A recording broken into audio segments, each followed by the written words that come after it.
The Jesse Blake Sports Report with Jesse Blake. I just got done watching one of the most disappointing basketball games that I've ever watched.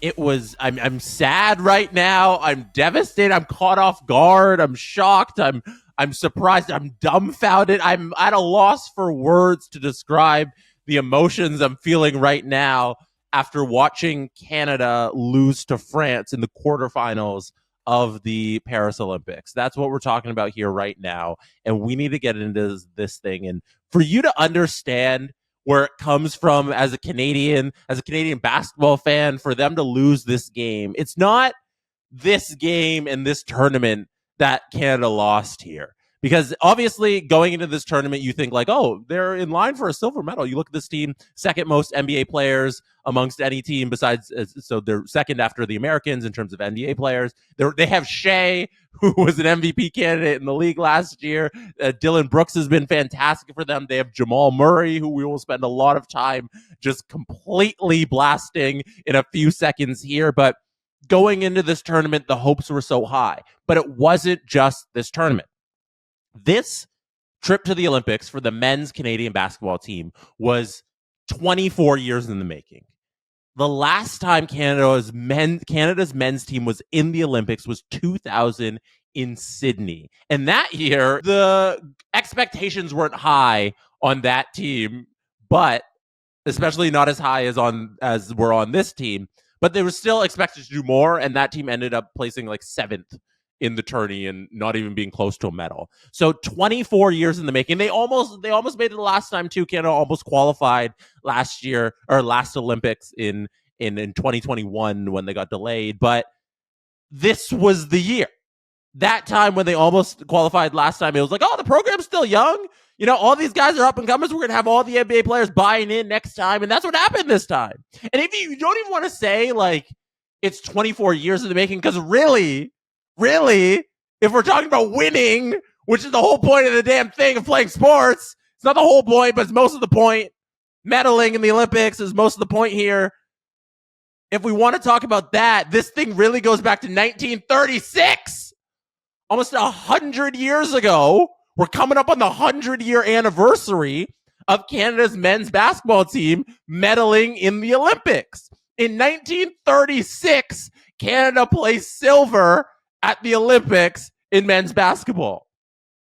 So like 90 years, what is that, 88 years? Let me check my calendar. 88 years in the making. Canada, with the most expectations ever on a Canadian men's basketball team, comes up short against France today, this afternoon, as a bunch of guys named who beat Canada. Let's start there. Let's start there with the game and how they got beat. Canada got beat with size. That's first and foremost. That's what took them out of this tournament. Zach Edey wasn't allowed to play for Team Canada, and they really could have used Edey. The Team Canada's program, like our development for basketball, we clearly struggle with developing centers. Centers don't exist in this program that are good enough to compete with a team like France, who is just stacked with big guys. And Olynyk doesn't have it anymore. You couldn't play him very much. He wasn't very effective. And France beat them with size. And they started early on. Like the first quarter was a disaster. I forgot the score at the end of the first quarter. Let me just check it here. I believe it was 23-10 at the end of the first. And right away, France was beating Canada in every single way in terms of Canada's game is all we're switching. We're switching on matchups where we want we want the great matchup, and that's how you play NBA basketball. It's all about switching and getting the matchup you want one-on-one. And France, they played bully ball. They got every rebound they could. They didn't care about whatever matchup because they had the size advantage. And when it came down to it, because we're like, there's so many layers of disappointment here because the game was awful. Obviously, like they played bully ball, but then Team Canada did everything they wanted. They shut down Wemby. Wemby had 7 points. Wemby, every time there was a big moment, Victor Wembanyama came down the other end of the floor and took a 3 and missed it. That was his whole game. Team Canada was getting everything they wanted out of Wemby, meaning he wasn't in the paint dominating all game. Like I said, 7 points. He was great on defense, a great block at the end there too. to stop Canada's low run when they got it within like 5 points, 7 points ish towards the end there. But on offense, Wembanyama didn't exist. Rudy Gobert got benched. He played 4 minutes. And instead, France ran out. I don't even know their names that well. Yabusele, I believe his name. Yeah, Yabusele had 22 points. This guy who I've never heard of up until today had 22 points against a bunch of NBA players and dominated against Canada. Second leading scorer, Cordnier. Not Evan Fournier, who was the third leading scorer. They let Evan Fournier beat it, but Cordnier, Frenchman, 20 points. And then Fournier had 15, and then Lesort had 13. That's a bunch of guys you've never heard of. Nick Batum, 0 points. Fournier was off the bench, obviously, but he put up a bunch of points. But Yabusele, Cornier, and Lesort put up 55 points against Canada, which is absolutely ridiculous. To lose in that fashion, where you get everything you want defensively because you shut down the guys you need to shut down, and it's ridiculous to see those end stats. And we'll talk about the officiating here a little bit. And yeah, 5 NBA players total for France, and the only one that showed up was Evan Fournier. And how do you not win that game? How do you not win a game where one out of the NBA players that shows up for France and it's Evan Fournier and you can't stop the other guys? Like, whew, Canada needs some bigs, first of all, going into LA. Like, we're talking 4 years from now.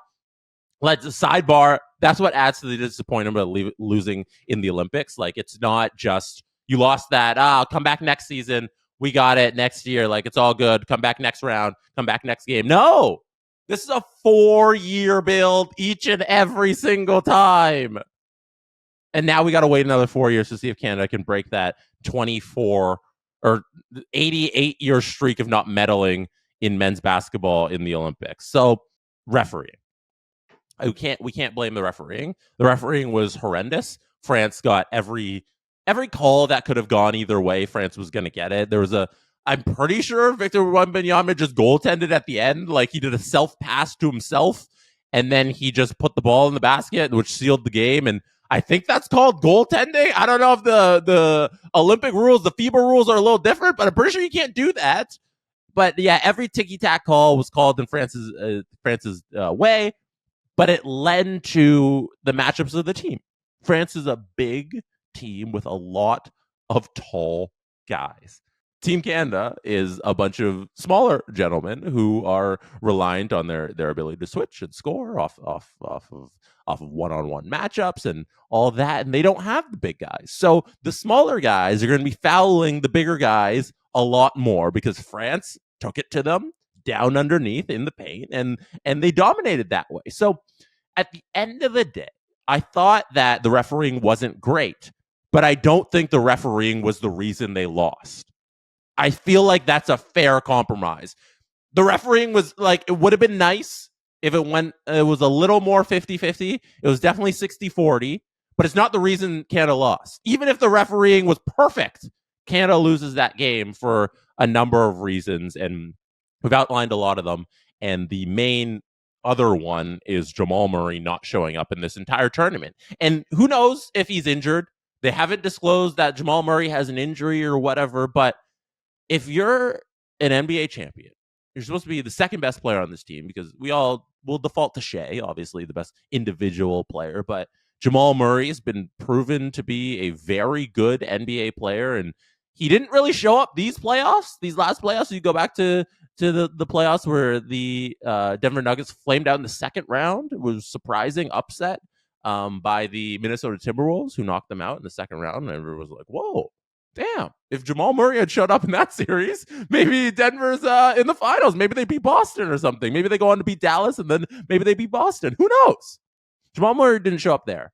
Didn't show up to play for Team Canada most of the time. The last few summers wasn't there. Wasn't there for FIBA when Canada won bronze and our hopes were high. Wasn't there. And then this tournament, Jamal Murray for the entire tournament went 7 for 17 from 2 and went 2 for 14 from 3. Me, and you, both of us, made 2 less 3-pointers than Jamal Murray this entire tournament. That's 4 games Canada played. They went 3-0 in the group stage.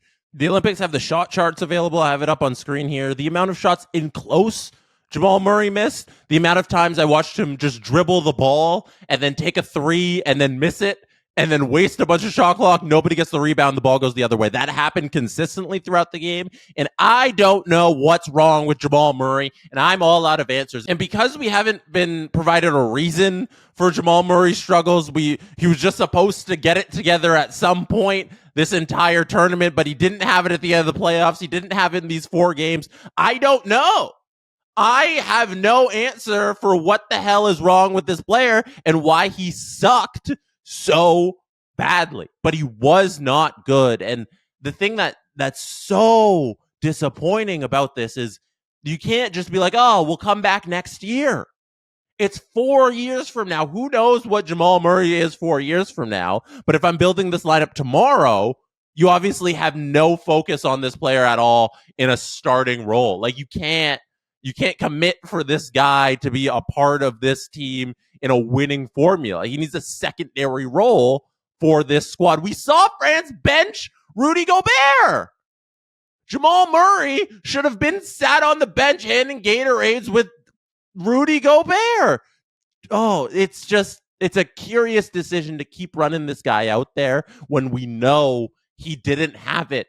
At no point in the tournament did he have it.